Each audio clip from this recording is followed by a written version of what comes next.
primeiramente, gostaria de dar as boas-vindas aos presentes, em especial aos calouros, né, do curso de Economia, que estão entrando agora em 2023-1. Essa aula magna, também conhecida como aula inaugural, são sinônimos, responsabilidade. Ela está inserida numa série de eventos que a gente faz da recepção dos calouros, conjuntamente com o CA, e para começar esse processo de adaptação, né, dos calouros que estão chegando, claro que é um processo longo, mas então a gente faz debates, apresentações, e aí eu queria também agradecer ao professor Franklin Serrano por ter aceitado o convite de proferir essa aula sobre conflito distributivo e a nova inflação, a controvérsia internacional sobre a inflação pós-pandemia.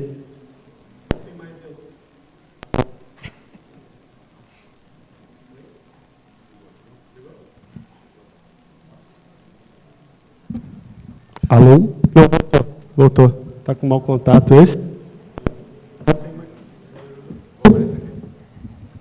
Vai. Então, sem mais delongas, gostaria de passar a palavra para o professor Fábio Freitas, diretor do Instituto de Economia, que vai fazer uma breve apresentação do nosso palestrante. Obrigado. Boa tarde a todos e todas. Vou falar rapidamente do professor Franklin, né? Falar bem do professor Franklin, com certeza. Professor Franklin Serrano fez graduação em Economia na PUC do Rio de Janeiro, entre 79 e 1983, é isso, professor Franklin? Por aí, né? Depois ele fez o mestrado em Economia da Indústria e da Tecnologia no antigo Instituto de Economia Industrial, aqui na UFRJ, entre 1984 e 1988, ano que eu estava entrando aqui na graduação. E partiu em 89 para o doutorado no exterior, fez o doutorado em Cambridge, na Inglaterra, né? Concluindo esse doutorado em 1996. Né? Professor Franklin Serrano, ele entrou como professor aqui no Instituto, na antiga FEA, em 1985. Na pós-graduação, ele passou a fazer parte do programa em 1996, se eu não estiver errado, né, Franklin? E antes, provavelmente, de maneira informal, ilegal, informal. Certamente, fui co-orientador de muitos, que eu conheço vários, que ele foi orientador, mas não figura como tal. Ele escreveu 60 artigos em periódicos científicos, foi organizador de 2 livros, né? 2 livros, 21 capítulos de livro, orientou 24 dissertações de mestrado, com uma em andamento hoje em dia, 19 teses de doutorado, dentre as quais as teses de doutorado desse diretor aqui, da minha tese, a tese do professor Alexandre. E de mestrado do professor Alexandre também. Além de 26 monografias de graduação. Exatamente. Isso aqui é o que a gente tem no currículo Lattes dele, que sempre é subinformado, né, Franklin? Subinformado. E certamente orientou muitos outros e outras pelos corredores desse Instituto de Economia, que é um exercício que ele costuma fazer sempre, né? A discussão no nosso teatro arena, no nosso corredor, não é isso, Frank? Que é muito importante, é uma característica da casa, essas discussões são tão importantes quanto os momentos mais formais de orientação e de discussão em simpósios, seminários, né? Então, é uma figura muito presente, um dos mais importantes formadores de pesquisadores da casa. Então, a linha de pesquisa principal dele diz respeito ao desenvolvimento da teoria e da abordagem do excedente, da visão srafiana, né, ligado ao professor italiano Piero Sraffa, né, e ao Pierangelo Garagnani. tanto no que diz respeito à parte de microeconômica, da teoria dos preços relativos e da distribuição, como, e aí com um foco maior na parte de crescimento, na macroeconomia, né, envolvendo modelos de crescimento liderado pela demanda, do qual ele é o originador, vamos botar assim, ou do modelo de crescimento liderado pela demanda do tipo supermultiplicador israfiano, que hoje em dia é uma referência internacional na literatura de crescimento econômico heterodoxo. Então, a partir da tese de doutorado dele, onde tem essa contribuição seminal. Além disso, tem trabalhos em conjunto com outros colegas do grupo de economia política na área de economia política internacional, nos famosos, os alunos que estão chegando vão em algum momento travar contato, os livros vermelhos, né, que são os livros da coleção Zero à Esquerda, que foram muito influentes e muito importantes na discussão de desenvolvimento econômico e de economia política internacional. E o Franklin, embora não tenha participado de todos diretamente como autor, ele é uma pessoa que paira nas discussões subjacentes a todos esses livros, né? Está sempre ali por trás, ou explicitamente apresentando contribuições, né, para aquela discussão que foi tão importante, tão seminal. Tá? Então, dito isso, né, eu vou passar, eu tenho todo o prazer em passar a palavra para o professor Franklin Serrano para ele proferir a aula magna, a aula inaugural dele. Digo passagem, um tema super importante, super atual, que ele vai poder falar as impressões dele sobre esse tema em amplo debate hoje em dia, aqui no Brasil, menos do que deveria e mais lá fora.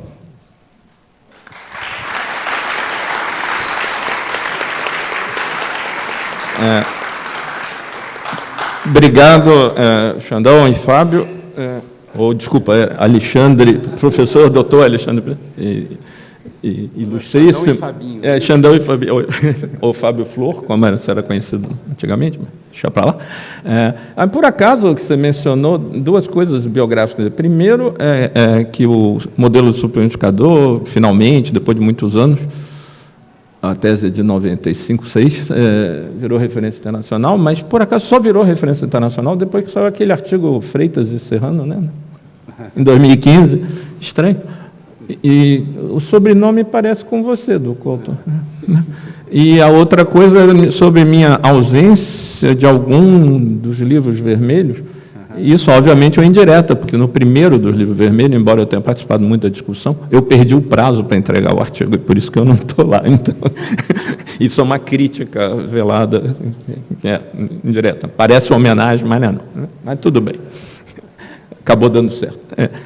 Então, já que a gente está nessa parte de homenagem, antes de entrar no assunto, vou fazer minha homenagem também a quem começou tudo isso aqui, que foi o cara que eu estava andando no corredor, no final do primeiro ano do mestrado, e disse, você vai ter que me ajudar a dar aula de economia política. E aí, depois, as coisas foram andando, criou-se o grupo de economia política, e nós todos estamos aqui graças a ele. O grande professor Ricardo Tolipan, saudoso, faleceu muito jovem, é o cara que fez a UFRJ ter uma economia política diferente de todos os lugares do Brasil, muito mais analítica, com HPE, que não é mera, ou nem filosofia política, nem mera coleção de rodapés irrelevantes, e sim um instrumento central de pesquisa teórica, e que, como não está mais aí, ninguém fala tanto. Certo? E até óbvio que a gente desenvolveu as coisas numa direção até diferente, mas é a influência dele aqui, muito mais do que os escritos, muito mais nessa coisa que você falou, do papo do corredor, a tradição oral, etc., foi central, definiu a cara do grupo e, em grande parte, eu poderia dizer, do Instituto, na parte teórica, diferenciando onde devia da Unicamp, e uma coisa muito mais aberta para a coisa internacional, mais rigorosa em termos de fundamentos teóricos, e, infelizmente, pouco discutido. Então, isso eu queria deixar aqui, jamais estaria aqui, nenhum de nós, desse jeito, se não fosse o grande Ricardo Tolipan. Agora, se vocês olharem, aquele cara magrelo com cabelo ali, já fui eu uma época, para você ver o que estudar a teoria econômica faz com as pessoas, mas ele está com uma camiseta que eu ganhei de presente no dia da tese, da dissertação, eu usei debaixo da camisa, que era sobre está escrito Gariani, eu leio e entendo. Como disse o Fábio, Gariani era o principal seguidor do Sraffa, desenvolvedor da abordagem do Ocidente, que eu acabei tendo o prazer de interagir muito com ele, que o Fábio conheceu, e é o nosso grande guru aqui também do grupo. Mas nesse contexto, e como está quente, eu estou fazendo homenagem, se não se importarem, eu vou fazer minha homenagem ao nosso diretor, que é conhecido como um grande cara dos gráficos, não é? Todo mundo falando do Fábio sabe. E todo mundo sabe como o meu quadro negro é horrível, como os meus gráficos são tortos.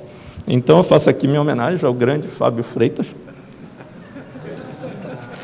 E vou dar a aula aqui. Aí, como eu falo na minha aula, quem desenha gráfico bonitinho, uma reta, etc., você não tem que fazer isso, você tem que ensinar aos alunos capacidade de abstração. Eu sempre falo, suponha que aquilo é uma reta. Em vez de ficar fazendo bonitinho, ele faz bonitinho. Então, assim, isso é minha homenagem ao nosso grande diretor. Bom, então, feitas essas homenagens, a gente já passa para agradecimentos mais diretos. Aquele comercial, intervalo comercial, excedente.org é um site onde tem os textos do grupo de economia política. Está meio paradão desde a pandemia, mas a gente vai botar muita coisa lá, e tem muita coisa lá já. Aí eu vou agradecer aqui só quem tem diretamente a ver com o assunto tratado aqui, que são, senão não vai acabar nunca, pessoas que estão trabalhando comigo. Primeiro, Numa Mazar, que está no momento na França, fazendo pós-doc em Paris 13, que é coautor de um trabalho maior baseado nisso aqui. Então, ele realmente participou intensamente. Segundo, a Júlia Braga, da UF, eu estou escrevendo um artigo que tem a ver com essas coisas de inflação e conflito com ela. Terceiro, acabei de terminar também um outro, com um cara do BNDES, o Gabriel Aidar, o famoso FOCA, que fez doutorado com a gente aqui também. Tá?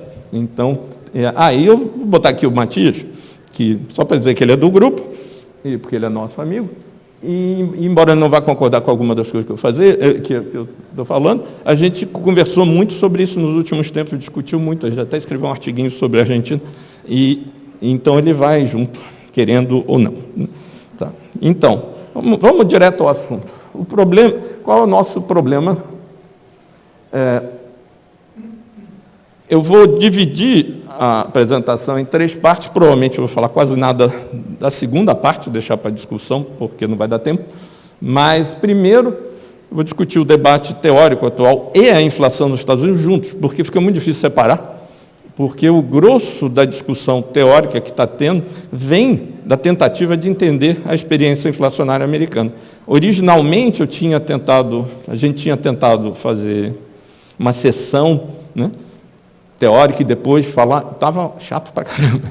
Então, vai ser meio embolado, porque foi meio embolado o debate. Depois, a gente vai contrastar rapidamente as experiências, uma vez estabelecida a discussão teórica e a interpretação para os Estados Unidos, mostrar em que nos outros países foi parecido, foi diferente, rapidamente.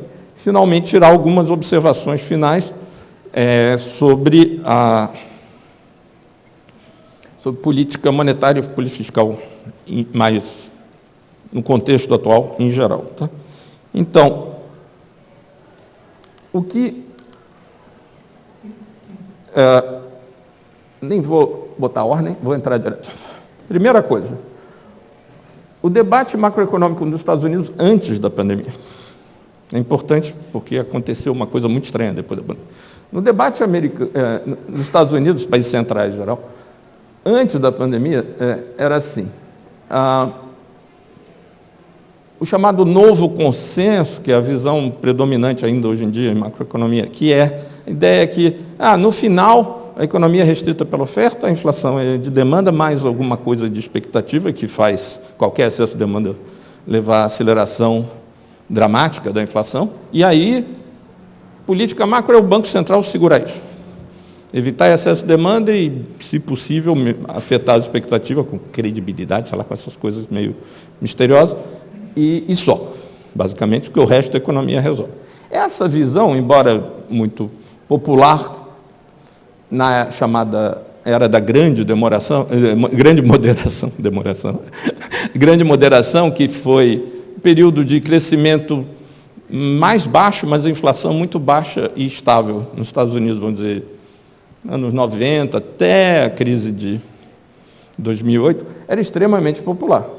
Só que a experiência de baixo crescimento e alto desemprego depois da crise, persistente, ela veio sem uma queda dramática e uma desaceleração da inflação. As pessoas até falam da deflação faltante, porque tinha que ter tido. Se qualquer excesso de demanda leva a inflação a crescer para sempre, um excesso de oferta durante muito tempo, a inflação devia cair sem parar.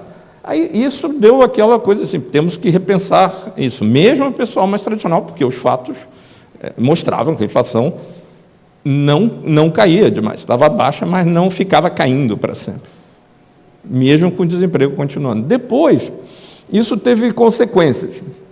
Uma das consequências foi que autores do novo consenso começaram a dizer, tem problemas aí, tem a tal, eu não vou entrar em detalhe aqui, até vocês procuram no Google, retomar a tese chamada estagnação secular, que é... O que interessa para a gente aqui é política fiscal vai ter que ser usada de forma mais permanente. Antes, a ideia era, política fiscal não precisa, só pode até atrapalhar. No máximo, você deixa o que eles chamam de estabilizador automático, deixa a economia. Não fica tentando equilibrar o orçamento ao longo do ciclo, mas quem vai resolver o problema é a política monetária, e o governo ser muito ativo só vai atrapalhar. O Banco Central tem que ser independente, focar na coisa da inflação e deixar rolar. A partir daí, caras como o Summers, depois a equipe do Bernie Sanders, começando a propor mais coisas, até baseado em teorias mais heterodoxas, começaram a fazer um certo sucesso, dizendo que tem um problema nessa coisa do novo consenso. E depois, também, mais importante, talvez até do ponto de vista da política econômica, pelo menos antes de entrar o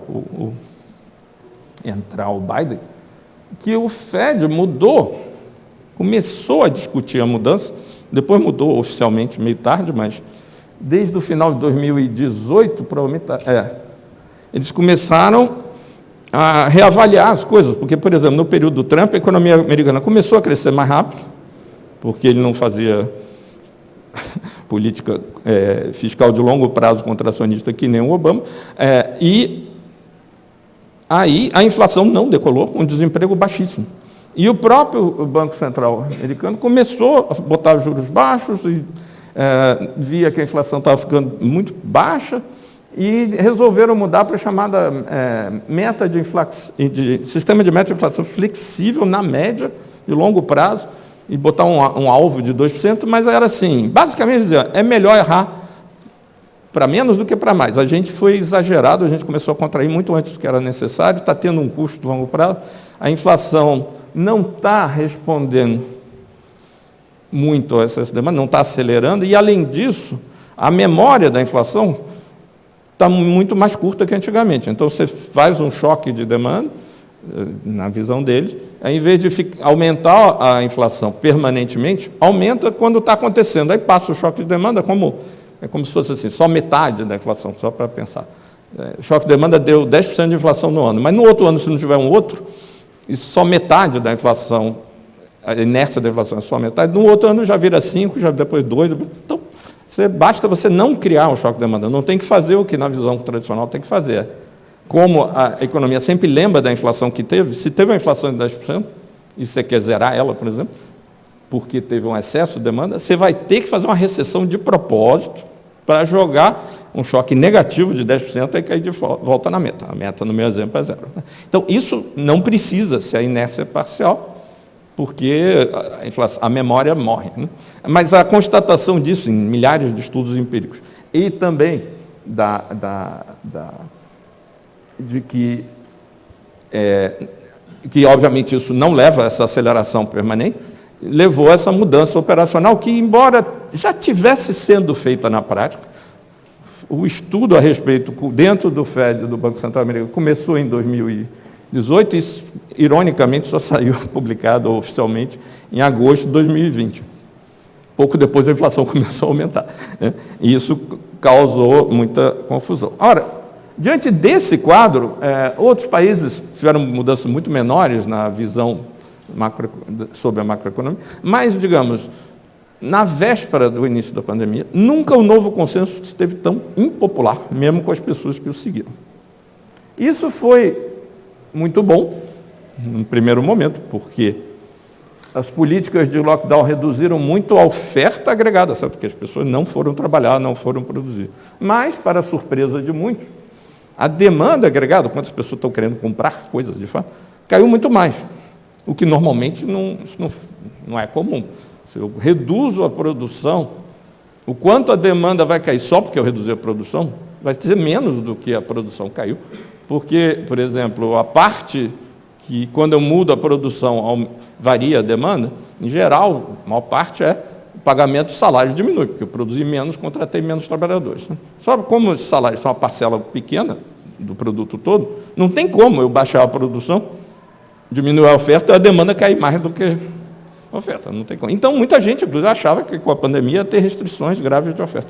Porém, quanto os consumidores e trabalhadores diminuíram a proporção do que eles de fato recebiam e gastaram, e as pessoas que têm mais dinheiro e riqueza, acesso a crédito, cortaram seus gastos discricionários, foi tanto que teve uma restrição de oferta, de demanda enorme no mundo inteiro, a despeito da desorganização do lado da oferta e das cadeias de suprimento global, e realmente escassez nesse período, no período do lockdown, só teve de produtos mais direto ou indiretamente ligados ao tratamento da doença de alguma forma, certo? A máscara, vacina, no início não vacina, mas respirador, mas de fato não era que não tinha as coisas na loja.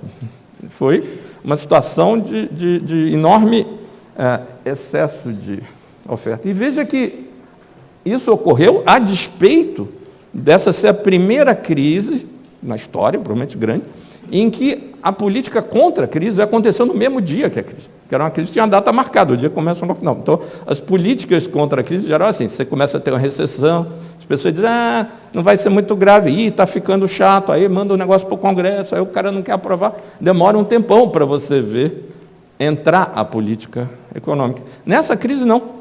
Como todo mundo sabia do dia que começava, é a única crise que a política contra a crise começou no mesmo dia que a crise. Aliás, isso atrapalha separar o efeito endógeno da crise do efeito da política contra a crise. Porque muitos governos certamente fez uma política muito expansionista de transferências fiscais para as pessoas não perderem renda e continuarem consumindo minimamente.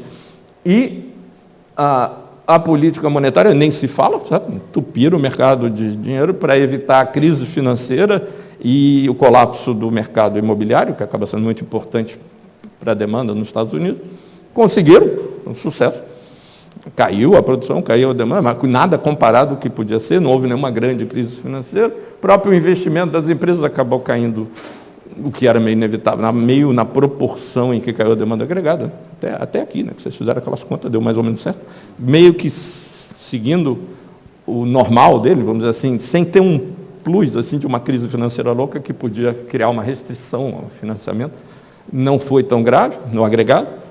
E aí, um sucesso. Tá? Então, assim, que bom que a política fiscal foi feita, que bom que o FED não demorou para agir e todo mundo foi muito, e não pouco, com medo de errar na direção oposta, como em 2008 o pacote fiscal foi tímido, demorado, a atuação do Banco Central Americano começou fazendo bobagem, deixou falir Lehman Brothers e depois correu atrás, e agora, por exemplo, nessa crise que teve agora, eles de novo agiram muito rapidamente. Eles aprenderam a lição de que o emprestador de última instância, o comprador de ativo privado de última instância, não pode ficar pensando muito, não. Tem que agir logo. Ok. Só que aí, quando começa a recuperação, com a vacinação em massa e as políticas de isolamento social sendo relaxadas de várias formas, dependendo do país, dependendo da situação, você tem que os auxílios e políticas expansionistas foram mantidos por um tempo em alguns países, e nos Estados Unidos, na verdade, foram aumentados com a entrada do Biden. Aumentados mais no sentido de não do auxílio em si, que foram saindo, mas dois grandes pacotes de investimento público, em parte porque a economia americana está precisando menos há muito tempo, em parte porque eles estão com medo de chegar na eleição no meio do mandato e perderam o Congresso, então tinha que passar enquanto passasse. Então tinha bons motivos para fazer. E aí isso foi enorme, foi o maior estímulo fiscal desde a Segunda Guerra Mundial. Não é pouca coisa. E aí a recuperação econômica foi muito rápida e robusta nos Estados Unidos, uma coisa também muito boa, que bom, muito mais rápido que outras crises. Só que, embora todo mundo esperasse que algum aumento de preços tivesse, e parte fosse até saudável, por exemplo, o preço do petróleo chegou a ficar negativo durante alguns dias no início da crise. O preço negativo é porque os navios cheios de petróleo iam ancorar, não tinha depósito onde botar, aí você tinha que pagar.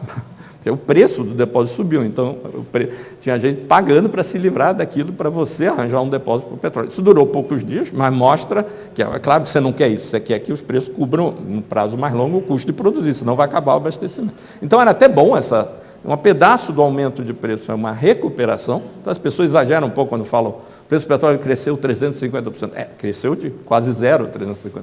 Então tem que tomar um certo cuidado. Mas, de qualquer forma, isso era até desejável, vamos dizer, até certo ponto. Porém, surpreendentemente, para todo mundo, inclusive eu, a inflação se mostrou maior, mais ampla e muito mais persistente do que a maioria das previsões. Eu acho que ninguém esperava que a saída fosse tão inflacionária. Até porque, na época que a restrição de oferta era maior, não teve problema, porque a demanda caiu ainda mais. E isso aí criou um problema para a historinha que a gente está contando, porque começou as pessoas a dizer, o que o Biden fez, a política fiscal foi um erro, e mudar esse procedimento de ser menos radical na política monetária foi um erro também, deu tudo errado. E que sucesso, conseguimos sair de uma crise horrorosa, com que tinha um custo incrível, humano, social. Em vez de estar comemorando, porque deu essa inflação, ficou o oposto. O governo americano e o Banco Central americano tendo que se justificar de por que fizeram isso. A pessoa que... Peraí. Eu não vou passar aqui. Isso aqui é inflação em vários países. O Brasil está um pouquinho acima ali, mas o que interessa aqui é só assim, ali depois de 2021, você vê que começa a subir em toda parte. Sabe? E para níveis que, obviamente, para o Brasil não são historicamente sem precedentes, mas para os países desenvolvidos não aconteciam desde os anos, 80, início dos anos 80. Do nada. Sabe? Lembre-se que o problema anterior, até na teoria deles, era por que a inflação é tão baixa. De repente, assim, pareceu uma inflação doida. Isso levou algumas pessoas a dizerem, então a gente estava certo antes, que a inflação está acelerando. Uma delas, a mais proeminente, foi o Larry Summers, que era o cara que disse, estamos errados, estagnação secular, vamos fazer uma coisa mais keynesiana. Ele, como previu, ele achou o pacote fiscal do Biden muito grande e previu que a inflação ia aumentar. E aí aumentou, aí ficou todo mundo, ele acertou a previsão. Tem que tomar cuidado, nem sempre se acerta pelo motivo certo. Né? Mas, de qualquer forma, ele ganhou uma força enorme e se reinventou como um defensor do novo consenso, como se não tivesse nenhum daqueles problemas. Não só isso, como ele disse que o excesso de estímulos monetários fiscais teria criado uma situação de escassez de mão de obra crônica. Ele, o Ball, o Blanchard e outros falaram que a taxa de desemprego, a partir da qual a inflação sai do controle, aumentou depois da pandemia. Então a situação é pior do que era na época que o pessoal do Novo Consenso falava.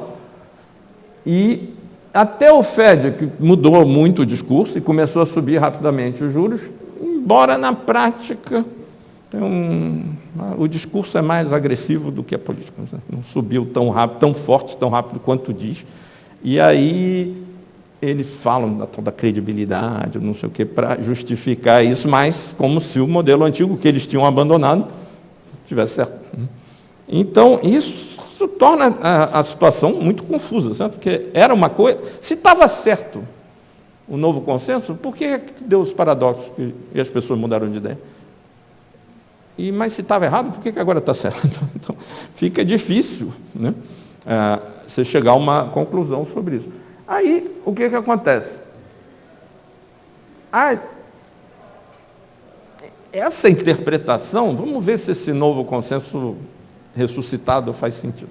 Primeira coisa, a ideia de inflação e de demanda. Inflação de demanda pode ocorrer toda vez que a demanda efetiva, que é a demanda que as empresas querem atender, que não é a demanda em geral, a demanda ao preço que cobre os custos e o mínimo de lucro que a empresa tem que ter. E essa que ela quer atender. Quando as empresas como todo não conseguem atender essa demanda, porque a economia não consegue produzir, e a demanda é maior que isso, quando a demanda efetiva aumenta, normalmente aumenta a produção. Por quê? Basicamente porque as empresas em geral não vão querer produzir mais do que a demanda efetiva, porque isso define qual é a produção rentável, e elas até gostariam de produzir muito menos, mas como elas não têm monopólio, se elas não produzirem, os rivais produzem. Então, no final, a economia tende a produzir em cada mercado, e no agregado, normalmente, a demanda efetiva, a demanda aos preços que são rentáveis para a firma naquele momento. O problema é que quando a economia, por exemplo, não pode atender essa demanda, suponha que a economia esteja além do chamado pleno emprego. Todas as pessoas já estão trabalhando, aí as pessoas gastam mais, as empresas até gostariam de produzir mais, mas não tem trabalhador. Isso é inflação de demanda, porque é uma inflação de demanda porque falta trabalho. Então, demanda efetiva é maior do que o chamado produto de pleno emprego do trabalho. Essa ideia é muito comum, e é isso que o Summers e todo esse povo está falando, e esses autores são os mesmos os principais que criticaram o novo consenso antes, voltaram mais radicais do que eram antes de mudar, antes de 2008, muito radicais. Só que a produção na economia capitalista limitada pela falta de gente é muito estranho. Nunca aconteceu, basicamente, de forma persistente, a não ser, talvez, durante guerras mundiais, porque um pedaço enorme da força de trabalho estava lutando na guerra. Mas, normalmente, isso não tem nenhum economista clássico, não tem no Marx, não tem no Hayek, não tem nenhum economista que tenha entendido alguma coisa de capitalismo. Por quê? Porque, basicamente, sem entrar em detalhes aqui, o capital e o trabalho são basicamente fatores complementares. Você precisa de um e de outro. Você tem uma máquina, que é produto do trabalhador, usar a máquina é muito alto, mas precisa do trabalhador, e vice-versa. Não adianta só o trabalhador sem a máquina. E aí a disponibilidade de capital das economias, em geral, é muito menor, mesmo as desenvolvidas, subdesenvolvidas, as mais pobres, maior ainda, mas mesmo a economia desenvolvida, é muito menor do que a oferta potencial de mão de obra. Sempre foi. Tem um capítulo do Marx, que chama a Lei Geral da Acumulação Capitalista, que as pessoas interpretam das maneiras mais estranhas, mais delirantes, e a lei geral, esta lei geral, tem 1000 leis lá, mas essa é, o capitalismo não para por falta de mão de obra. Tem vários mecanismos e isso continua a verdade. Smith já achava, em grande parte, Ricardo achava, Marx elaborou mais, e os economistas que o seguiram, o Hayek e outros também. Então, fica meio estranho. Mesmo em países avançados, sempre tem reserva de mão de obra, ainda mais hoje em dia. Se aumenta a demanda, você faz mais hora no Uber, aumenta, até pela precarização, pela flexibilização da força de trabalho, isso aumentou muito. Né? Essa situação, na realidade, significa que o produto potencial da economia não é o que emprega todo mundo, é que emprega todas as máquinas, vamos dizer. E mesmo que esteja sobrando gente. Então, a ideia que está faltando gente é muito implausível a nível teórico. Pode faltar gente específica, alguns setores, de algumas qualificações. Em geral, realmente não convence. Além disso, nem a taxa de desemprego aberto, nem uma outra coisa que eles chamam curva de Beveridge, que é o número de vagas de emprego abertas sobre a taxa de desemprego, são bons indicadores de qual o tamanho dessa reserva de mão de obra. Por quê? Porque quando aumenta a demanda de mão de obra, não é que as pessoas que estão desempregadas mesmo, tipo, procurando emprego ou recebendo auxílio de desemprego naquela semana, é que vão pegar esse emprego. Só se elas pegarem esse emprego que a taxa de desemprego cai. Se simplesmente alguém que não estava na força de trabalho começa a trabalhar, o cara que estava, sei lá, estudando, e aí ele pega um emprego tempo parcial, a taxa de desemprego não muda, porque ele não estava contando como desempregado, porque ele estava fora, E, obviamente, aumenta o emprego, o produto, etc., e não falta mão de obra. Então, o Banco Central americano, não estou falando eu, você já acha isso há muito tempo, mas o Banco Central americano, há muito tempo, nessa revisão deles, uma das coisas que levou em conta, não só a inflação não tinha uma memória forte, como também a taxa de desemprego era péssimo indicador da real situação de escassez ou não de mão de obra no mercado de trabalho. Para piorar, de qualquer forma, como que alguém pode falar, e tantas pessoas tão ilustres falam, que o problema da inflação nova nos Estados Unidos e também na Europa e em outros lugares é a escassez de trabalho, se os preços aumentaram antes e mais que os salários? Eu quero ver um livro-texto de teoria tradicional que diga que quando tem um excesso de demanda de trabalho, o salário real cai. Eu nunca vi. Deve ter algum, né? John Robson. Mas coisa neoclássica não tem, entendeu? Então, assim, essa tese tem problemas muito sérios. Porque, afinal, os preços começaram a cresceram mais e antes que os salários. Então, como é que é falta de mão de obra? Fora os problemas teóricos que eu falei. E aí, como resultado disso, muitos economistas heterodoxos, a maioria dos pós-keynesianos, uma exceção de economista heterodoxo já escreveu sobre isso e não acha isso, o nosso amigo Matias Vernet, entraram numa e dizer assim, não, então, como os preços subiram, isso foi, sei lá, maldade das empresas, alguma coisa assim. De repente, as empresas aproveitaram a situação, sem explicar muito bem que situação é essa, da recuperação, e usaram o seu poder de mercado para aumentar os preços e margens de lucro. Sem dúvida, os preços e margens de lucro aumentaram. Se os preços aumentaram, o salário não, a margem de lucro aumenta. Mas a explicação é uma explicação meio, sei lá, ética, ou falta de ética, ou malandragem, manipulação de preço, etc. E essa tese é muito complicada, porque eles estão certos de que não tinha pleno emprego. E tão certos, inclusive, de que mesmo o produto potencial de verdade, que é o estoque de capital, a utilização da capacidade não subiu nem para o nível que a gente chama de normal, que é o que o cara gostaria de usar, porque é o mais lugar, quanto mais para o máximo, que é muito maior. E aí, eu vendo isso, vendo que aparentemente não tinha nenhum tipo de excesso de demanda, nem por trabalho, nem por capital, aí falaram, então os caras foram lá e aumentaram o preço. O problema com isso primeiro, não houve nenhuma grande mudança estrutural no poder de mercado das empresas, que é um assunto muito controverso, mas que parece que tem havido nos países desenvolvidos, secularmente, há décadas, nos últimos 2 anos. Não houve, realmente, não aconteceu nada inteiramente novo aí. Além disso, então, por que não aumentaram os preços antes? Se as empresas são tão gananciosas, são malvadas, e têm esse poder todo, por que esperar a recuperação? Por que não aumentaram durante a pandemia? Por que não aumentaram antes da pandemia? Então, é uma tese meio assim, obviamente que você fez porque você viu que o preço subiu, você não quer entrar na onda de excesso de demanda, com razão, por trabalho, e aí, taca aí. E fala mal, que, veja bem, não é errado você discutir como aumentar a concorrência, você falar de voltar a uma política antitrust séria, de aqui no Brasil, por exemplo, regular direito esses preços monitorados, que é uma festa, ok, mas dizer que a inflação vem disso assim do nada, fica estranho. É uma coisa que muda os preços relativos e aumenta, vamos dizer, o nível de preço inicialmente quando muda a estrutura. Depois não vai ficar aumentando, a inflação aumentar os preços continuamente. Fica muito estranha essa tese. Além disso, e a concorrência? É verdade que durante a pandemia, ninguém está com muito medo de um novo entrante no seu mercado, uma pessoa que vai abrir uma fábrica do lado da sua, naquela situação. Mas os teus rivais já estão dentro. Se você aumenta o seu preço e o cara não, você perde uma passagem de mercado. Por isso, por exemplo, quando aumenta os custos, só meus, de uma empresa, raramente os preços aumentam. Aumenta quando aumenta os custos, em geral, da maior parte das empresas, da técnica que a maior parte das empresas, pelo menos, tem disponível para usar. Quando é muito específico, o cara entuba, não tem jeito, ele tem que encarar.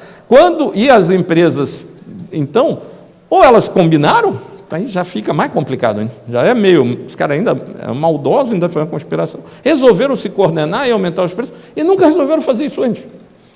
Então a tese é muito fraca. É melhor do que dizer que faltou mão de obra, porque não faltou, é melhor dizer que a capacidade estava chegou a um nível de utilização impossível, porque não é verdade.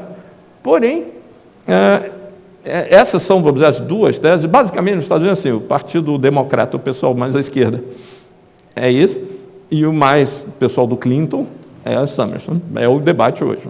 Então, se você... Os republicanos eu não sei, realmente não. Então, prenderam o cara aí, eu não sei.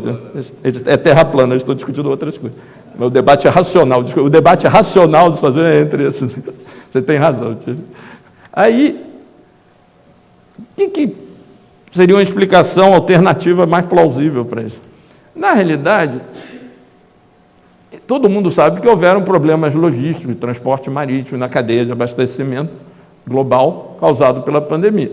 Essas coisas limitaram muito a disponibilidade física de vários insumos e alguns produtos.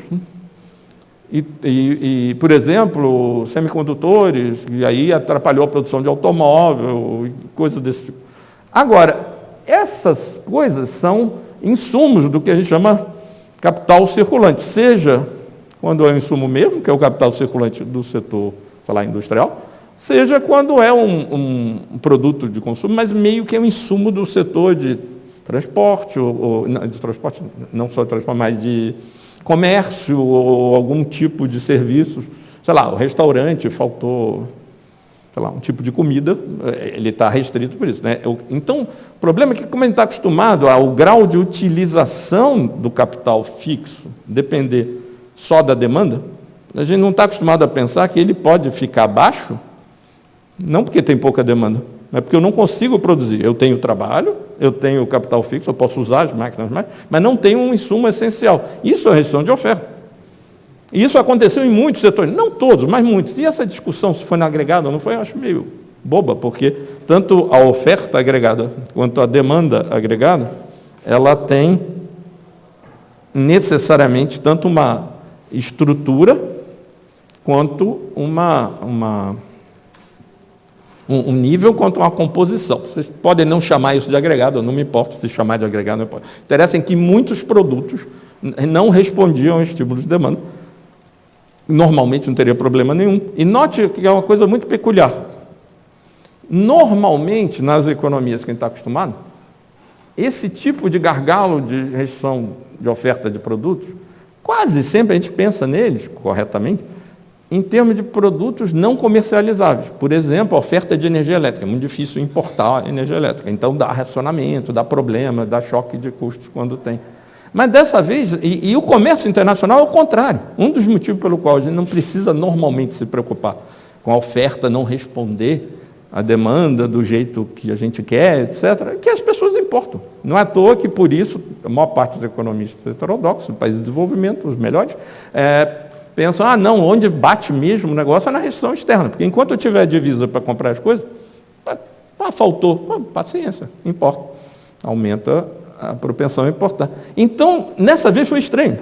Importar era o problema, embora não o preço alto, simplesmente não tinha a peça.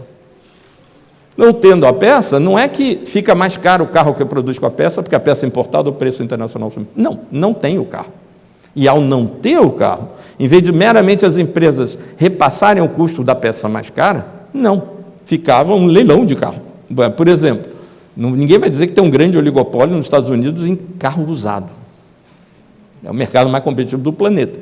Mas autopeças é um insumo central na produção do serviço de carro usado, não é? Seminovo, desculpa, não chama mais usado. Seminovos. E foram os preços que mais subiram nos Estados Unidos. Automóvel e automóveis seminovos. Ué, que automóvel seminovo? É maldade, juntou 5 vendedores de automóveis. Não dá. Então, mas claramente, se você for olhar os setores que mais subiu o preço em relação aos custos, foram, por acaso, estranha coincidência, os que não estavam conseguindo atender a demanda. Então, a restrição de oferta que explica esse aumento das margens de lucro, e não uma súbita mudança meio comportamento ético das empresas, até a oportunidade de todo mundo mudar os preços sem ter que coordenar, porque está faltando. Ué, claro. Sabe? Agora, dado isso, por outro lado, Tá? Dado isso, devido à normalização progressiva da crise as medidas de estímulo fiscal, como a demanda efetiva da economia começou a crescer, ela bateu nessa oferta agregada temporariamente muito limitada. Não foi nem capital fixo, nem trabalho, mas, de fato, tinha muitos produtos que não tinha.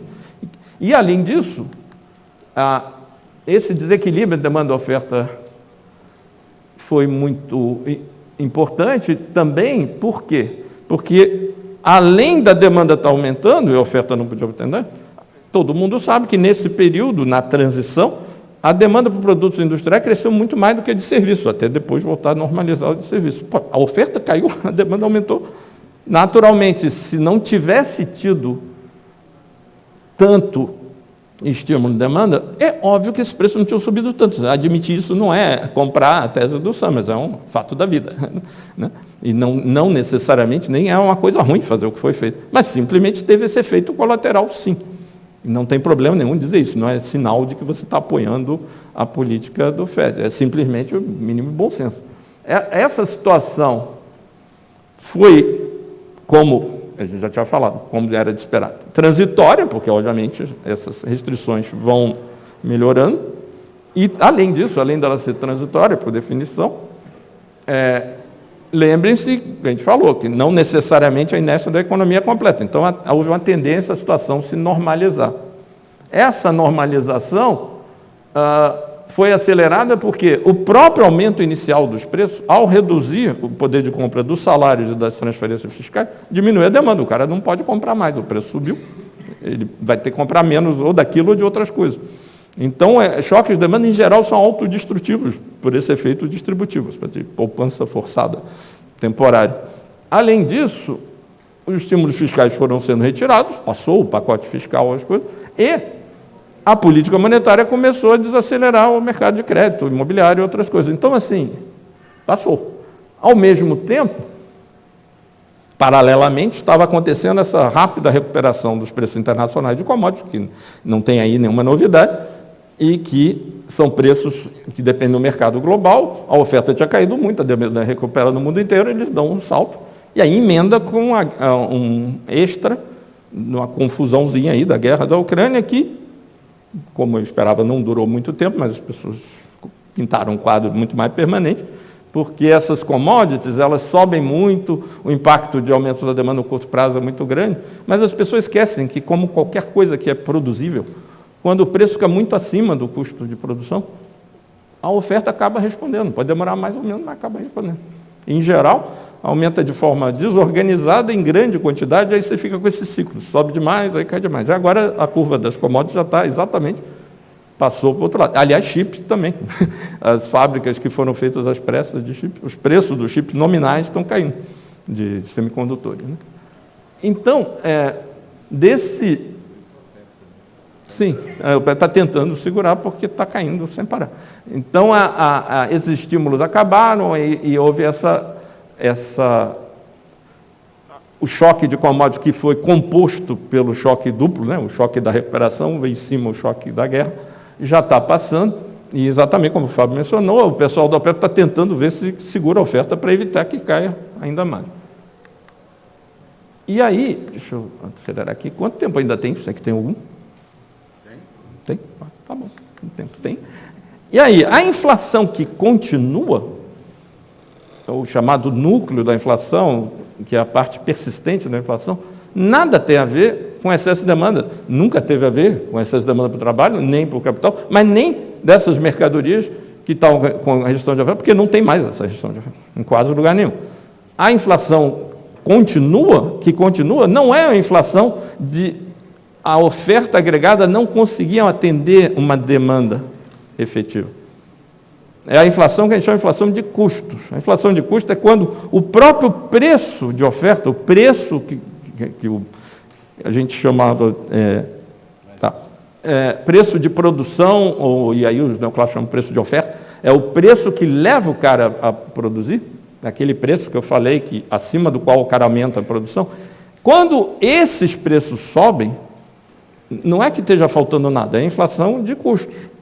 Certo? E, em geral, eles sobem porque um dos componentes desse preço, pode ser o salário, pode ser o preço da matéria-prima, pode ser a taxa de câmbio, sobe, e aí alguém num outro componente, em geral as empresas, não querem manter os preços constantes e perder lucro, aí aumenta também. Veja, pode estar sobrando o produto, no sentido que eu poderia produzir muito mais, mas se há essa incompatibilidade distributiva, vai ter inflação. E quanto maior a incompatibilidade distributiva, maior a inflação. Uma maneira simples de ver isso é o seguinte: inflação de demanda é assim, sei lá, se você pensar no produto da economia é a garrafa de água mineral. Né? Então, você tem a capacidade de produzir, sei lá, 10 água mineral. A demanda das pessoas é só por 3 água mineral. Então, não vai ter inflação de demanda. 3 é menos que 10. Porém, o preço da água mineral pode estar subindo loucamente. Por quê? Porque o pedaço dessa garrafa que os trabalhadores querem é 70%. E o pedaço que o capitalista querem é 50%. Então, obviamente, quando eles conseguirem um aumento salarial que dá 70% do preço disso, as empresas vão lá, reajustam para restabelecer os 50% que elas querem. E isso pode ir até hiperinflação. Aí, vocês verem aí a tese do nosso professor Pinkusfeld, que é sobre hiperinflação de custos. Mas isso nada tem a ver com a demanda. E o quanto isso vai gerar de inflação depende basicamente de 2 coisas: do tamanho da incompatibilidade distributiva e da frequência, né, da magnitude e da frequência de reajuste. As pessoas, em geral, pensam que é... E é isso que explica a coisa da inércia. Quanto mais frequentes os reajustes para a mesma incompatibilidade distributiva, maior a inércia, mais tem memória a inflação. Quanto mais passados, menor. E é isso, e não coisa de expectativa, outras coisas que explica essas mudanças de patamar, o patamar estável da inflação, depois que não tem nem excesso nem falta de oferta de nada. Então, essas questões, sem dúvida, depois os salários aumentaram, né? Começaram a subir depois, então não é que estava faltando gente, só aumentaram depois, e, evidentemente, a inflação que podia ter morrido, se os trabalhadores disserem, que bom, subiu os preços de tudo, não vou pedir nada não, está tudo bem. Realmente tinha tido um aumento do nível de preço, não tinha inflação. Se alguém pediu algum reajuste, porque não estava conseguindo pagar as contas, já começa a dar inflação. E é que nem aqui agora, no Brasil está todo mundo preocupado com a tal da inflação de serviços, que no Brasil é um eufemismo para quando o salário começa a subir. Tem os choques, aqui essa parte de restrição de oferta não foi importante, até porque não teve, a economia não recuperou tanto assim, infelizmente, então assim, não teve por aí, foi muito mais a inflação importada do câmbio, que desvalorizou muito, que nos Estados Unidos não tem esse problema, porque tudo lá fora é em dólar, e do aumento dos preços internacionais das commodities. Isso é a primeira rodada. E depois, óbvio, felizmente, alguns salários pelo menos conseguem correr atrás. Mas aí quando corre atrás, o Banco Central diz, está entrando o núcleo da inflação. É de demanda, não tem nada a ver com isso de demanda. Nada, zero. E aí tem que parar a economia até esse pessoal desistir dessa inércia, dessa coisa, de expectativa, não sei o quê. Então, na realidade, isso é inflação de custo e não de demanda. E essa questão é o que aconteceu lá. No geral, a recomposição do salário real foi parcial, na maior parte dos países, nos Estados Unidos certamente, a não ser nos salários mais baixos em algumas categorias, particularmente nos Estados Unidos, em parte porque eles ficaram com o poder de barganha um pouco melhor durante o período da pandemia, da saída da pandemia, porque teve muita aposentadoria antecipada, fora as mortes e outras coisas horríveis, teve muito menos imigração legal e ilegal durante a pandemia, diminuiu essa reserva enorme de mercado. Veja, embora não falte mão de obra, se está sobrando muito mais ou muito menos, muda muito a postura dos trabalhadores na hora de pedir reajustes. Né? É o que o Marx chamava exército industrial de reserva. Ele fica menor, o salário aumenta. Mas isso não é excesso de demanda, não está faltando trabalhador. Ele só se sente mais seguro de negociar. Então, isso aconteceu em algumas categorias mais fracas. Teve também a mudança de governo, para um governo um pouco mais progressista, que prometeu um salário mínimo, por exemplo, muito maior a nível federal, não conseguiu, argumentando que o Congresso não dava, mas em mais de 20 estados houve aumentos substanciais do salário mínimo nos Estados Unidos, porque a política estadual lá é mais descentralizada. E, além disso, o custo de vida, os salários em vários países desenvolvidos do pessoal menos qualificado, nos Estados Unidos certamente, está num nível batendo na subsistência lá do William Pett, dos fisiocratas. E aí o cara não chega no trabalho. Não tem comida. Alguma subida ali embaixo tem que ter, não é à toa que os de baixo subiram, os de cima só ficaram. Porque, e além disso, ainda tem um outro problema, que essa negociação salarial sempre, como mão de obra não é escassa, o salário de equilíbrio na economia capitalista é zero. Olha, como não pode ser zero? Você tem que ser o que os caras aceitam. E o que os caras aceitam não é só subsistência biológica, é uma coisa cultural, política, etc. A experiência concreta de muitos países, como nos Estados Unidos, de durante o período que tinha o auxílio, a vida da população melhorou e a mortalidade infantil diminuiu, aí o cara voltar depois para aquele empreguinho ganhando $5 por hora, podendo evitar. Então, tem uma coisa que, de fato, o conflito distributivo se acirrou na base. Em cima, não. Tem muito espaço. Então, os custos dependem da folha salarial média. O salário, na realidade, é uma muito maior mudança de salário relativo, diminuindo um pouquinho a pressão dos de baixo, a situação ruim dos de baixo, do que o aumento do salário como um todo. Né? A partir de uma diferença enorme. Reduziu a desigualdade salarial, que estava, né, tipo brasileira, de tão ruim. Mas isso aí, sem dúvida, aconteceu nos Estados Unidos e na Inglaterra também, por outros motivos, mas houve essa situação.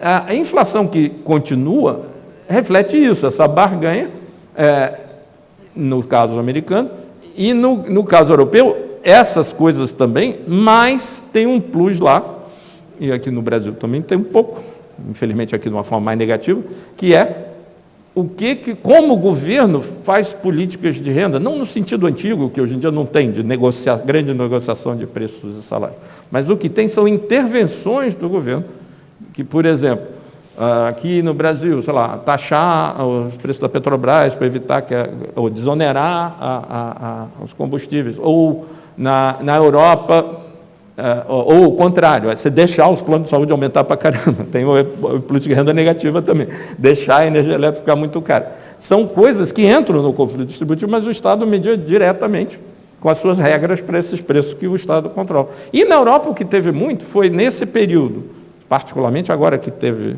o choque da mudança da base energética europeia para gás natural e os problemas lá de separar da Rússia, houve muitos países, de forma muito divergente, que ou controlaram o preço da energia para não bater no consumidor, ou então não, deixaram aumentar, mas deram auxílios para a energia. Tá? O cara, na França, tinha não sei quanto % do governo para a conta de luz dele, de fato, não sobe, tinha um subsídio temporário. Isso é muito útil, você está pensando em inflação a longo prazo, porque às vezes um choque temporário de preço leva a uma queda salarial, aumenta a militar, fica todo mundo revoltado, começa a pedir reajuste, e se você diz, não, pera, amortece isso, evita. E, além disso, a inflação pode não subir, no caso de do salário não subir, do cara ou do governo não deixar os preços aumentar, aí o Banco Central não começa a inventar de subir o juros. Então, foi uma coisa que o Brasil fez muito bem no período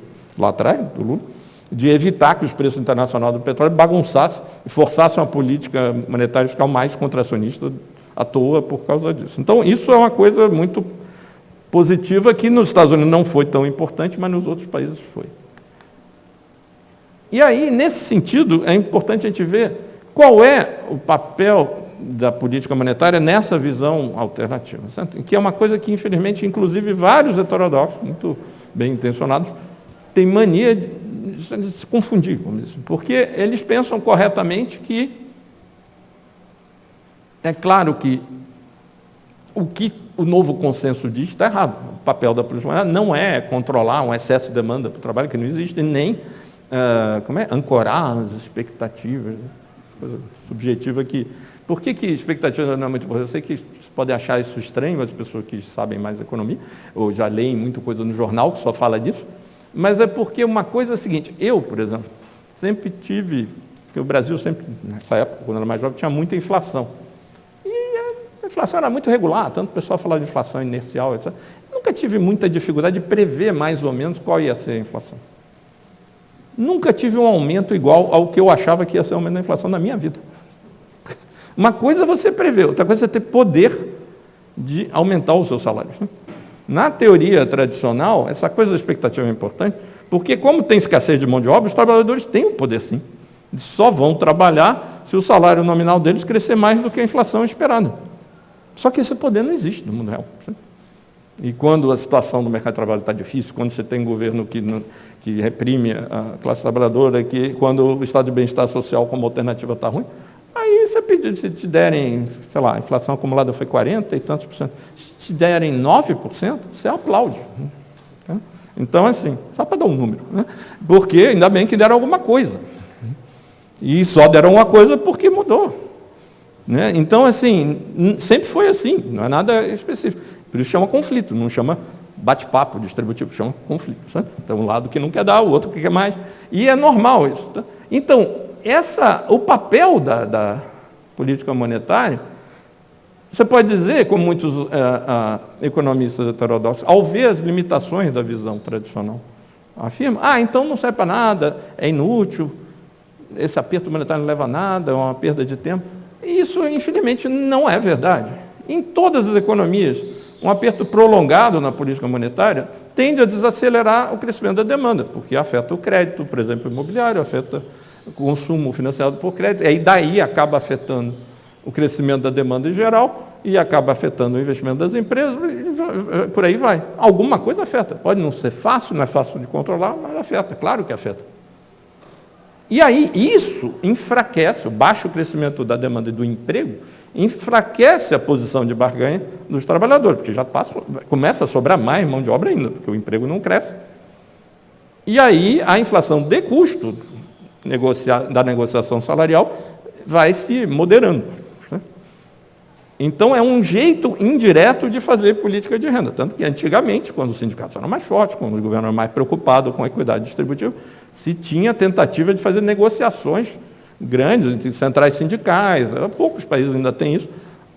E, às vezes, algumas empresas, o governo dá alguma compensação para as empresas se maneirassem nos aumentos de preço, que era chamada política de renda. E a política monetária dura, durante muito tempo, é uma política de renda disfarçada. Você cria uma situação objetiva, deixa o cara negociar livremente, mas não tem um pacto, não tem uma negociação, mas você garante que um lado vai ficar mais fraco. Então, é claro que tem. É errado dizer que a política monetária não adianta nada para combater a inflação.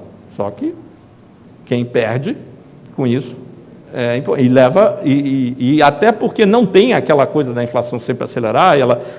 Se a inflação acelerasse sempre que tem um excesso de demanda, se tivesse aquela memória completa da inflação, quando eu fazia uma coisa para baixar a inflação, eu fazia uma vez, tá? Desemprego hoje, grande, e aí depois tudo bem, nunca mais precisa ter desemprego.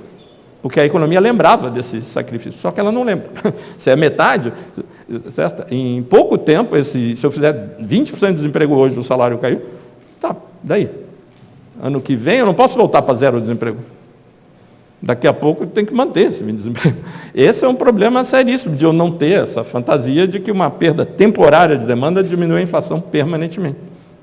Então, tem um custo muito grande, tanto de crescimento quanto distributivo, de uma política monetária apertada a longo prazo.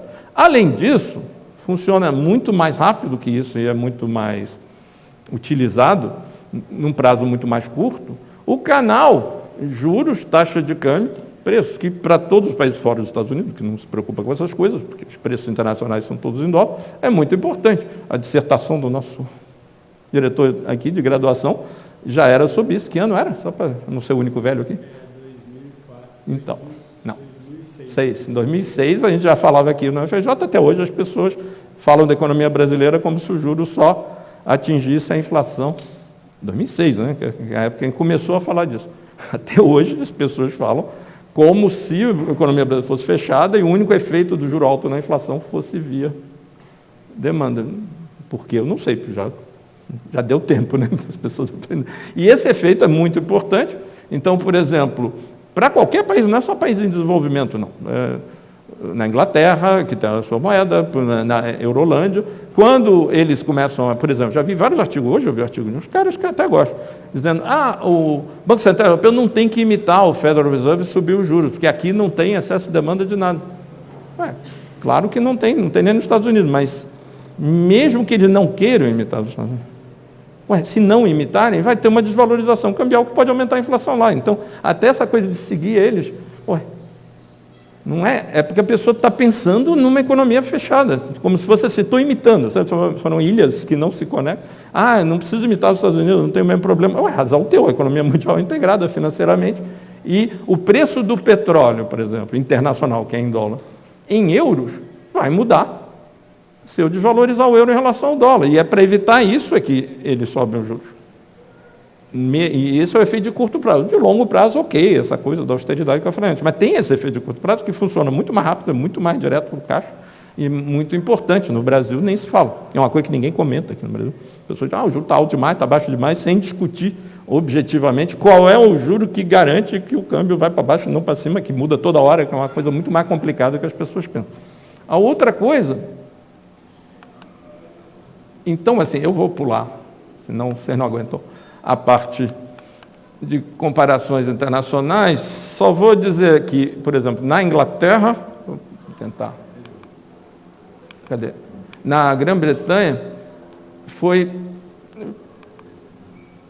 a única coisa assim, é tipo os Estados Unidos, sem a restrição de oferta tão grande, não que a restrição de oferta não foi grande, que a demanda não foi tão estimulada, e tem uma coisa parecida, com os Estados Unidos no mercado de trabalho, por causa do tal do Brexit. Um bando de imigrantes, não europeus mesmo, da Europa Oriental, etc., tiveram que sair, aí não podia entrar, voltaram para... Não tinha auxílio para imigrantes, mesmo legal. Aí eles voltaram para os seus países. Aí não tinha motorista de caminhão, você deve ter visto no jornal filas enormes no Eurotúnel, uma confusão do cacete, começou a faltar produto na Inglaterra. Nesse caso... muito mais do que a diminuição da imigração dos Estados Unidos, por essa loucura aí da bagunça que esse governo maluco lá fez da saída da Inglaterra da União Europeia. E não dá auxílio para imigrante, não, sem comentar, não dá, né? Agora, aí, além disso, teve desvalorização da Libra em relação ao dólar, que amplificou o efeito das commodities. Você andando mais para a Eurolândia, não teve um choque tão grave, demorou de problema de suprimento, também os estímulos não foram tão fortes, teve problema de logística, mas menos. Os aumentos das commodities tiveram muito impacto, agravados pelo câmbio, porque o euro desvalorizou também, então foi mais do que nos Estados Unidos, sobe mais na moeda desse país do que subiu em dólar. E, por outro lado, na maior parte dos países houve uma queda muito rápida do salário real, inicialmente, a não ser nos países meio estranhos, tipo Bélgica e Luxemburgo, que até hoje ainda tem indexação salarial, uma coisa assim muito retrô, que é ajuste automático da inflação, do salário quando a inflação atinge um certo nível. E, em geral, na Europa, se quiser acelerar aqui, você tem uma grande heterogeneidade da segunda fase, que dependeu dessas medidas que foram muito diferentes dos países, não vale a pena entrar aqui, de mitigar os custos do aumento da energia e também do poder de barganha dos trabalhadores. Por exemplo, nos Estados Unidos, os trabalhadores são mais desorganizados, tem menos sindicalização, etc. Então, os reajustes salariais vieram mais rápido, são mais frequentes, mas muito menores. Na Europa, em alguns lugares, como na França, demora um tempo, mas como tem negociações ainda com grandes sindicatos, quando vem um reajuste muito maior. E isso varia. Nesses que foi indexado, primeiro subiu, depois caiu. Então, assim, tem muita variedade de respostas aí. Porque a gente está falando dessas variedades, dizendo assim, olha, a teoria é uma só, certo? Mas o quanto uma coisa pesou num país, no outro, dependeu de circunstâncias específicas. Se você olhar... Japão é um bom exemplo, porque no Japão, por exemplo, teve o negócio das commodities, teve o negócio do câmbio, e a inflação até ficou alta para o padrão japonês, que é baixíssimo. Mas os salários nominais no Japão não aumentam de jeito nenhum. Lá o Banco Central quer que os sindicatos peçam o salário nominal, mas de tão baixo o poder de barganha dele há tanto tempo, o cara nunca acerta a meta para baixo, não para cima. É inacreditável, porque está há anos nessa situação. Então, você vê que, e lá na Ásia também, e as restrições logísticas? Quase não teve no Japão. Porque, se você olhar o preço dos fretes internacionais, esses índices, apareceram vários índices que foram construídos pelo Federal Reserve e outros, de problemas nas cadeias de problemas logísticos nas cadeias de distribuição dos produtos globais. Agora, frete, por exemplo, da Europa, dos Estados Unidos para a Ásia, não subiu muito, não. Da Ásia para os Estados Unidos e Europa subiu para caramba. Dentro da Ásia não, é completamente um fenômeno de desorganização virado para cá, não para lá. Então é muito interessante essa diversidade de experiências, certo? O Japão é um caso típico disso. E aí, Deveria ser o mesmo transporte. mas eles cobraram bem diferente. Não, os índices são impressionantes. É assim, para a China sobe um pouquinho, assim, a curva é igual, mas é suave. Da China, assim, uma coisa... E também teve um engarrafamento nos portos, né? O pessoal que investe em logística, aliás, alô, Brasil, não tem tanto esses problemas, né? Na Ásia, os portos são grandes, eficientes, organizados. O tipo de engarrafamento que deu nos portos ali perto de Los Angeles, isso é inacreditável. Tinha os produtos, tudo nos navios lá fora, não tinha como trazer. Então, não tem essa diferença, que se tem uma coisa que os países asiáticos fazem bem, é investir em logística. Você vê, o Porto de Xangai é a coisa mais impressionante do universo, né? Então, isso provavelmente afeta muito isso. O cara olha e diz, pô, moleza, né? Os caras estão no desespero aqui para entregar, vamos cobrar mais, né? Lá não, porque encosta no outro cais ali do lado. Então, tem uma situação objetiva muito diferente. Bom, finalmente, falar um pouquinho do Brasil, porque, afinal de contas, falar o quê? Mora aqui, né?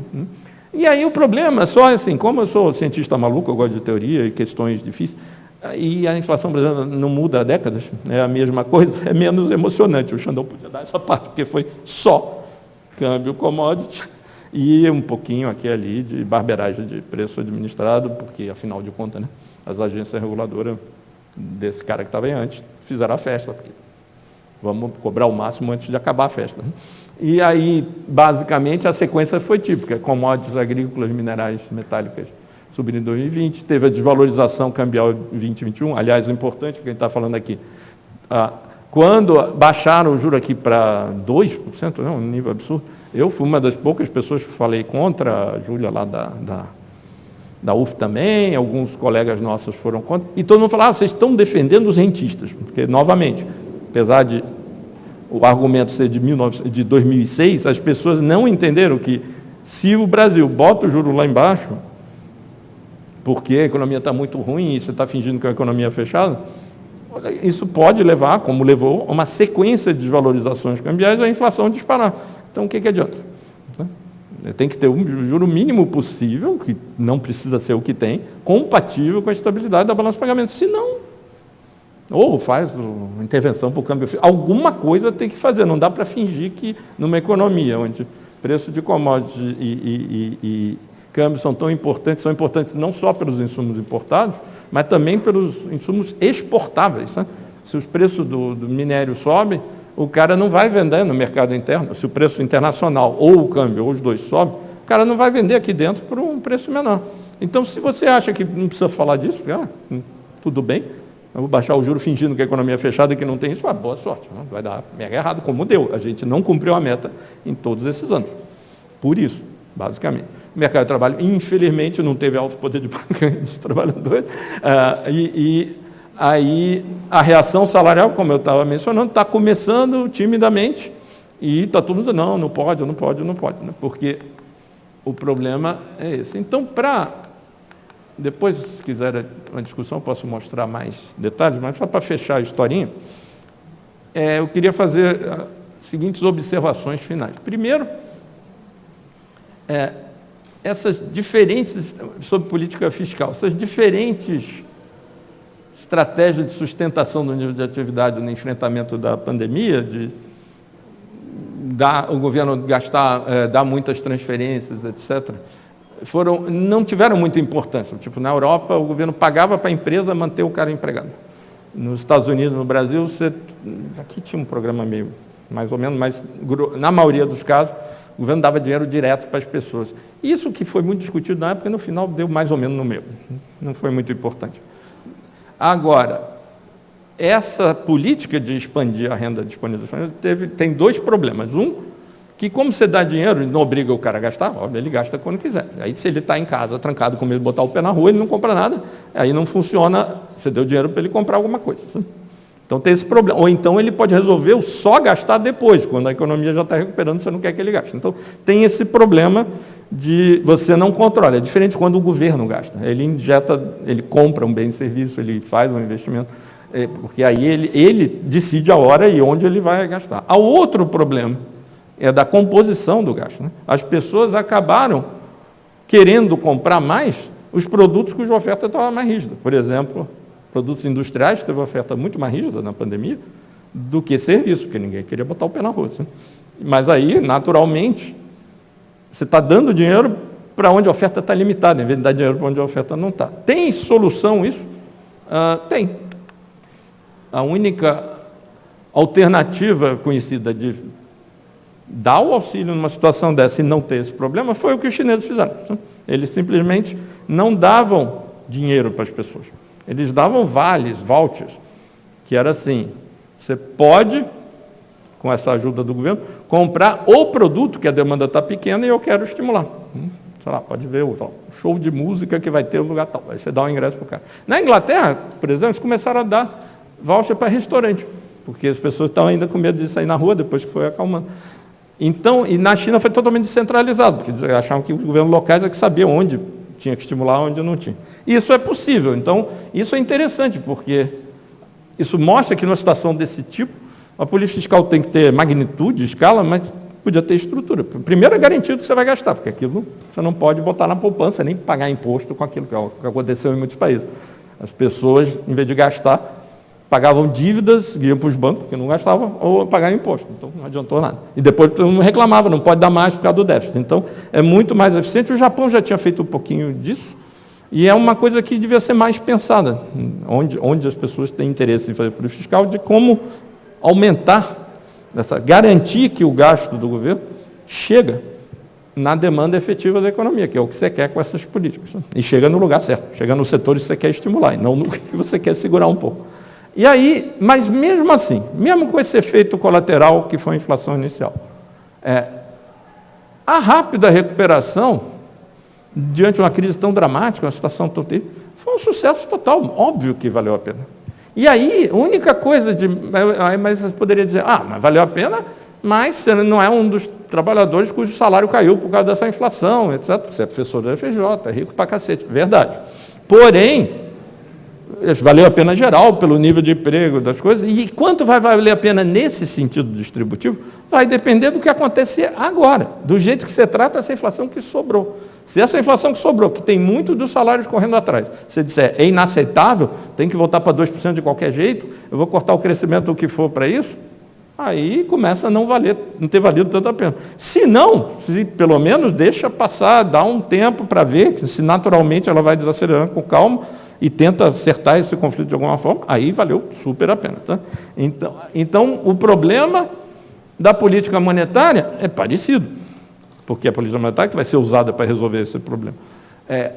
O Fed, na prática, por exemplo, não estava errado, nem abandonou realmente o seu gradualismo, muito mais no discurso. Por exemplo, as taxas de juros subiram muito, em termos nominais, mas reais, expostos em relação à inflação que já teve, ainda ficaram negativas. Claro que eles vão dizer que o que interessa é a taxa de juros de inflação esperada, sei lá por quem, ok.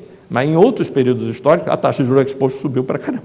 No período do Volcker não foi só subiu em relação a uma expectativa, subiu e pronto. E a taxa expost, o juro em relação à inflação que está tendo e não a que vai ter, para quem está endividado, ela é meio importante, né? Porque eu não consigo pagar dívida com minha receita esperada, né? Eu pago com a que eu tenho. Então, ela não é tão pouco importante quanto as pessoas pensam. E, desse ponto de vista, foi bastante gradual, bem moderado. Muito mais do que a retórica. E aí, como eles dizem, não precisa por causa das expectativas, não sei o quê, mas não vai com o modelo, não. Tá? E, além disso, o problema, como eu disse, já tinha falado, apesar de não ter sido assim, então, infelizmente, muitos heterodoxos estão, na ânsia de corretamente criticar o Larry Summers, achar o novo consenso, estão descendo o cacete no Powell, no cara do Banco Central, que é um dos nossos poucos aliados, que é um cara que Mudou esse regime para a gente. Então, se a gente começar a copiar, mudar para uma coisa de meta inflacionária mais flexível, com uma consideração do mandato dual, pegar mais leve, pô, seria ótimo. E está todos os nossos amigos batendo, porque estão botando alguns discursos do Powell meio retórico para se defender, como se fosse igual às coisas do Summers. Tanto que o Summers continua batendo. Se fosse, o Summers não continuar dizendo, estão afrouxando, não pode, não sei o quê. Então, isso é uma coisa importante. E aí, novamente, como eu já tinha mencionado, o problema é se vai valer a pena ou não no final, exatamente é quem vai pagar o preço desse efeito colateral da recuperação e das políticas muito boas sobre a recuperação, dessa desorganização que tinha. Quem vai pagar mesmo é o que acontece com a distribuição de renda lá na frente. Sabe? Se, de fato, o Federal Reserve resolver que vai baixar a inflação para custe o quanto custe, o desemprego vai durar o que durar, bom, aí, novamente, começa a não valer a pena. Mas isso é uma barganha em todos esses países, depende de mil coisas. Na França, no momento, o pau está comendo, depende do poder de barganha dos trabalhadores, depende da atitude do governo, depende de várias coisas, o que torna, aliás, estudo desse assunto muito interessante, porque mistura várias coisas interessantes sobre política, macroeconomia, teoria da distribuição, preço, que é exatamente o que nós fazemos no grupo de economia política. E, então, a resposta final dessa questão vai ser a questão, basicamente, política e de poder. E, por isso, a importância da economia política. Obrigado.